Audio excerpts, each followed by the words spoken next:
Hello everyone, it's Old Guardian here. It's Dire Maul week, and in this dungeon guide I'm going to take a look at two leaders that I didn't have a Dire Maul guide for yet, and those leaders are Thrall and Ragnaros. So this is what I ended up with for Thrall. I'm using Totemic Mastery on Thrall. Obviously Feroz Spirit is an excellent alternative. Then I have Execute. Execute first and foremost for the first map, because you want to get those minis to fight against each other. They start fighting against each other when they go below 70% health. So Execute, as long as it is maximum of -3 levels compared to the enemies, then it's just going to turn them against each other, and then you can reap the benefits. You can turn them fight against each other, you can turn them fight against their towers. If you use it close to the boss, they are going to start shooting at the boss, so just really strong option for Dire Maul. And then typically I would have a resistant tank for Dire Maul, but Thrall already has the resistance ore, so I'm making use of that, and I'm using Swole Troll instead.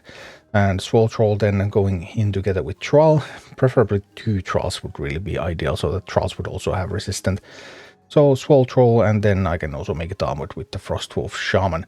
This is intentionally off-slotted to make it a little bit lower level. Obviously tank slot is available for Thrall, so you can on-slot it as well. I have Defiance Bandits with Picklock, so that I can get some chests in the first map, and I can also use them to get eye bombs on the second map, because anytime you summon a mini, it summons those eyes that are going to explode, so the squad minis are excellent defensive tools there. And they can also stun some stuff in the third map, so very important and flexible mini for this dungeon. I have Whelpex, so I have some unbound power here. Plague Farmer with Splashing Pumpkins. There's no flyers in Dire Maul. Plague Farmer can hit everything, and it hits them real hard and real far away, so it's just phenomenal. So that's what I built for Thrall. And for Ragnaros, I built this. So Ragnaros has some problems for Dire Maul, because first, Ragnaros cannot buff Execute, and Execute is something that you really like to have.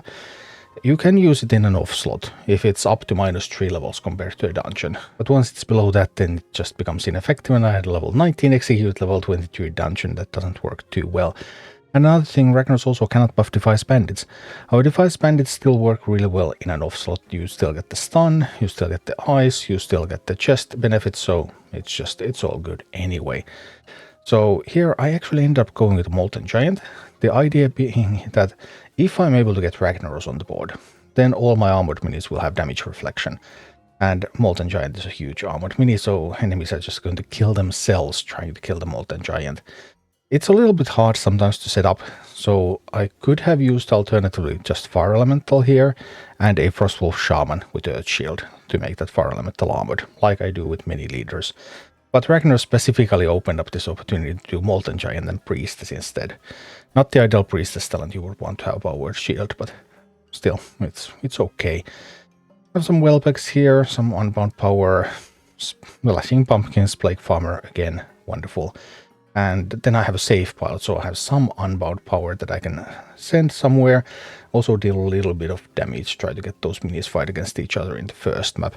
Plague Farmer can also often do that because of that poison power, so you can get the 30% damage in, and then they start fighting against each other. But this one, yeah, it's a little difficult sometimes at the start, but if you manage to get Ragnaros on the board, Molten Giant on the board, then you're typically just rolling through to the victory, because that Molten Giant is so hard to defend against for the AI. So those are the armies that I have for Ragnaros and for Thrall, and let's go take a look at them in action. So here we go, Thrall in Dire Maul against Stomper Kreeg. Get that Execute out there, and that's so beautiful. Execute makes them fight against each other. You can just potentially get rid of them. Trying to grab the chest as well, although it's kind of hard to get that chest so quickly. But look at that Plague Farmer and that Splashing Pumpkins. Now that Splashing Pumpkins radius is so big, that just means that Plague Farmer is so incredibly strong. And now I have Plague Farmer, I have Swole Troll, I have a Thrall going, and I have a healer. Everything looks just absolutely wonderful. If I could get another Thrall out there, that would make it even better. Here I'm a little bit uncertain how to handle this now. I can get these to fight against each other a bit, and I can get the Plague Farmer out there. It's gonna be okay. Alright, now can I get another Thrall? I would really like to get another Thrall out there to give resist to this Thrall as well, but the Thrall is going to die to the boss, right? Maybe not. We'll see, it's close. I'm waiting with the execute to see if something pops up, and then I can just make them go crazy like that, so then the boss's attention is diverted and, well, the boss is already dead.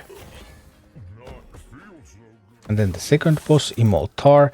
So my idea here is that I'm going to send a lone plague farmer up the left side, and then I'm trying to get some stuff going in from the right. Try to take the tower, maybe fight for the tower anyway. Try to distract so that the plague farmer would get a good thing going there. But I was a little bit too slow here. I needed to play more minis faster so that the AI wouldn't be tempted to respond to the plague farmer. But I just didn't feel like I had the right ones in my hand. And that ended up being a bit of a problem there. So overall a very weak start, but I mean the base is still super healthy. There's no immediate problems. And here just these X2, they summon those eyes, and then there's going to be huge explosions, and I mean the wells will die, but so will the enemies. So I think we're going to be fine, I believe. Here, a little bit of a risk. I probably should not have done that, because now it's going to take damage from the eye explosion. A 22 plague farmer, so -1 plague farmer barely survives the eye explosion. That's actually not bad. I expected it to be worse. Here, Thrall providing resist to the Swole Troll, and then, yeah, that Ogre Mage is in trouble. And I managed to grab the execute there just in time. Alright. And now we have a plague farmer, but there is also a Banshee, and I don't have anything that can stop the Banshee fast enough. Well, that's not going too well. But the Swole Troll did manage to take the tower. So tower is taken, and plague farmer's damage is just, it's incredible. So you can see Prowler goes down, Spiderlings go down. Now I have to try to fight the enemy where they are. That should still be okay. Everything looks kind of alright so far. Using a plague farmer defensively here. Trying to get those Spiderlings away. I managed to do that. And this actually looks alright. Because now I'm able to get a Swole Troll. Hopefully I can also get a Thrall so that I can get resist. Although I would need 2 Thralls really. Then positioning the Kobold Miner. See the positioning. Not too close to the gold mine. Because if it was too close, then the explosion would kill it. But when I put it a little bit further away, then the explosion doesn't kill it. And running into a bit of pickle with my Swole Troll. But hey, now I have Thrall and I have a Troll. Now Troll loses resist, but there's also a plague farmer behind the Troll. And yeah, this Immol'thar is going to go down. Plague farmers from multiple directions, and okay, it was fine.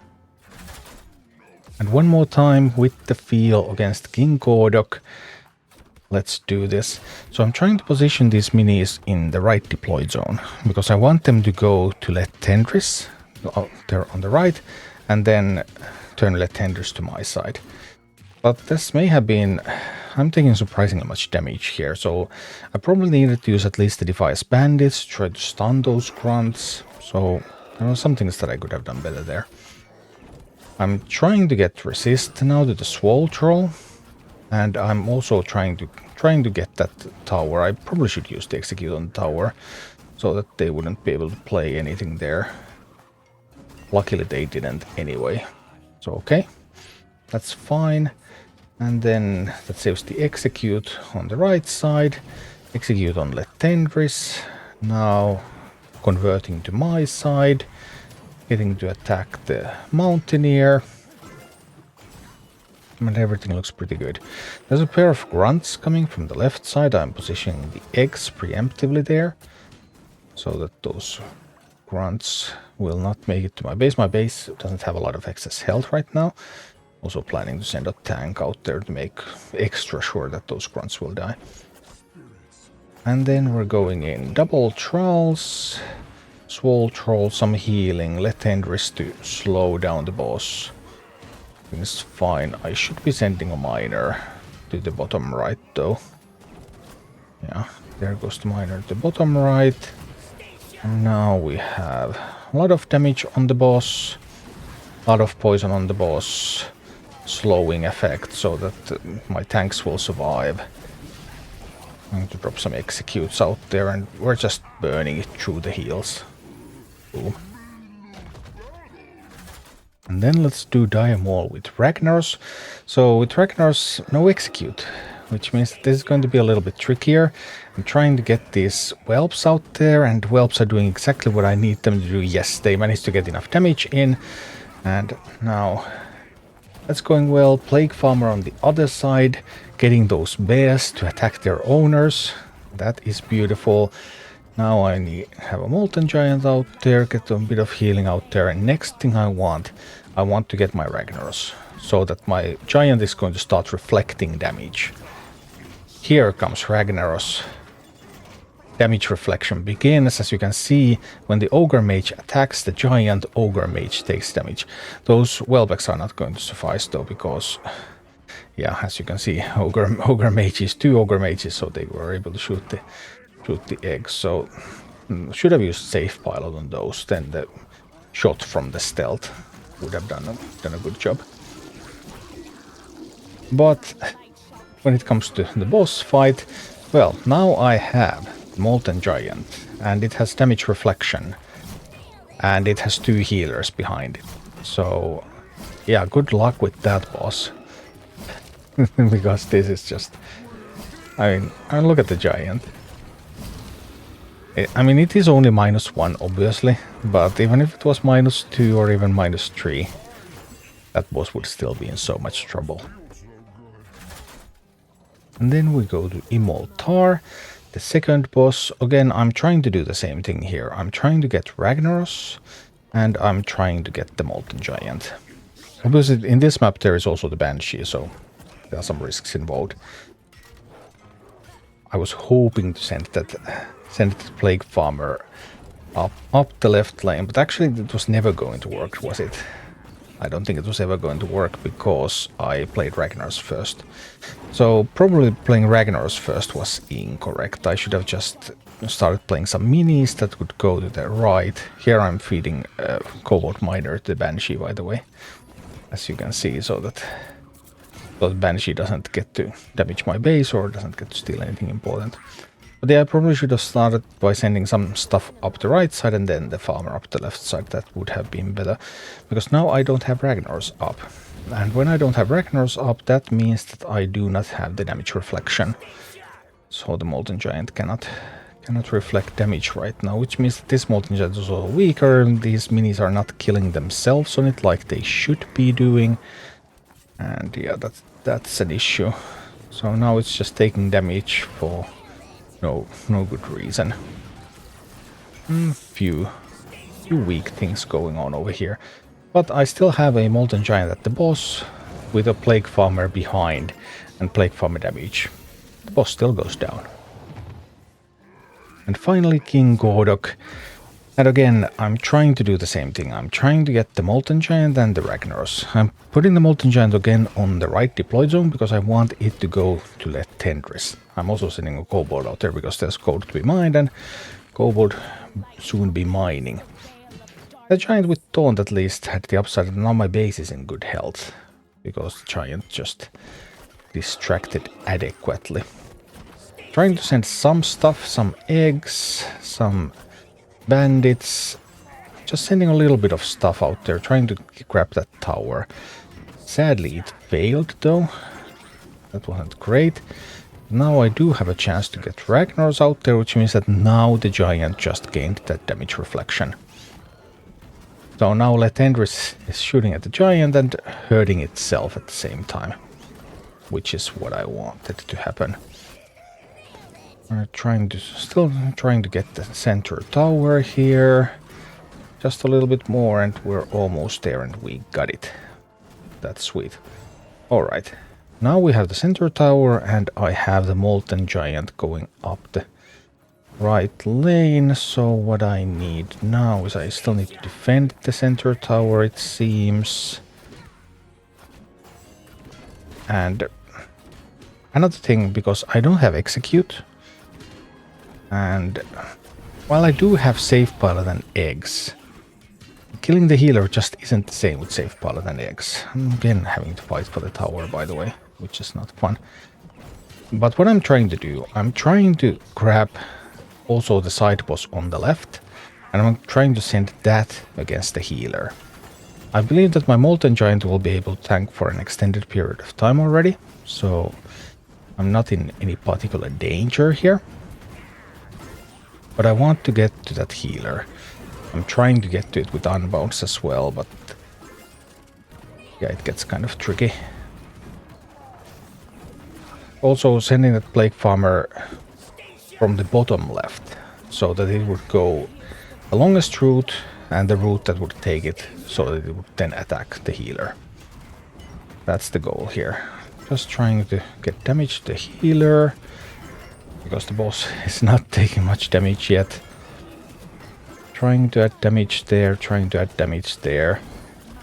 And here I see an opportunity to bounce the healer a little bit closer.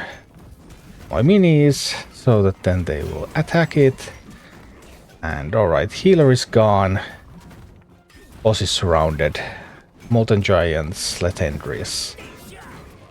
This is going to go down. Yeah. So that was Dire Maul with Thrall and then with Ragnaros. One of the easier dungeons and pretty fun with these leaders. Thank you for watching. Click like and subscribe if you enjoyed this, and a special thanks to all of my Patreon supporters, YouTube members and Twitch subscribers who make all of these videos possible.